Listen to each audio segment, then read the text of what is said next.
السلام علیکم معزز سامعین، امید ہے کہ آپ سب خیریت سے ہوں گے اور ہماری پچھلی ویڈیو سے بہت کچھ سیکھ رہے ہوں گے۔ تو آج ہم آپ کو سورۃ آل عمران کی تفسیر بتائیں گے، جیسا کہ ہم نے پچھلی ویڈیو میں آپ کو سورۃ البقرہ کی معلومات دی تھی۔ تو چلتے ہیں ویڈیو کی طرف۔ ویڈیو شروع کرنے سے پہلے اگر آپ ہمارے چینل پر نئے ہیں تو چینل کو سبسکرائب کریں اور ساتھ میں دیے گئے بیل آئیکن کو ضرور پریس کریں تاکہ ہماری آنے والی ویڈیوز آپ تک جلد از جلد پہنچ سکیں۔ تو چلتے ہیں ویڈیو کی طرف۔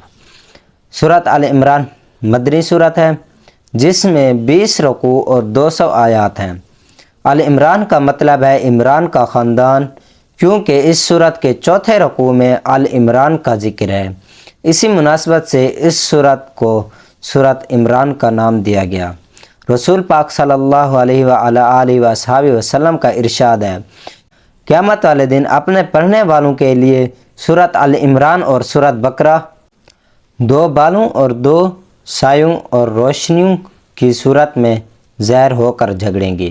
نجران سے عیسائیوں کی ایک جماعت حضور صلی اللہ علیہ وآلہ وصحبہ وسلم سے بحث اور مناظرہ کرنے آئی تھی۔ اس صورت مبارکہ میں ان کے پیش کردہ سوالات کے جوابات دینے کے ساتھ ان کو مباہلہ کا چیلنج بھی کیا گیا ہے۔ اس صورت میں 4 مضامین بیان کیے گئے ہیں۔ نمبر 1، اہل کتاب کو اسلام کی دعوت دی جائے، ان سے مکالمہ، مباحثہ، مجادلہ اور مباہلہ کیا جائے۔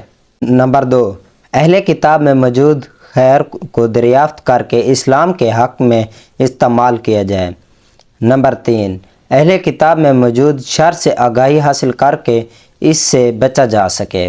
نمبر 4، امت مسلمہ کی صفوں میں اتحاد اور اتفاق پیدا کیا جائے۔ تقوی کی بنیاد پر امت کی تنظیم کی جائے۔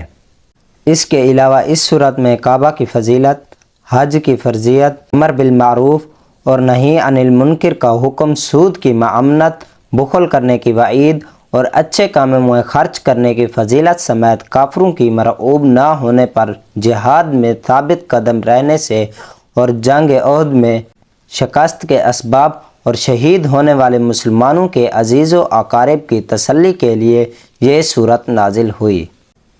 امید ہے کہ آپ کو ہماری یہ ویڈیو پسند آئی ہوگی۔ اگر پسند آئی ہو تو ویڈیو کو لائک کریں اور چینل کو سبسکرائب کریں۔ تو ملتے ہیں اگلی ویڈیو میں، تب تک کے لیے اللہ حافظ۔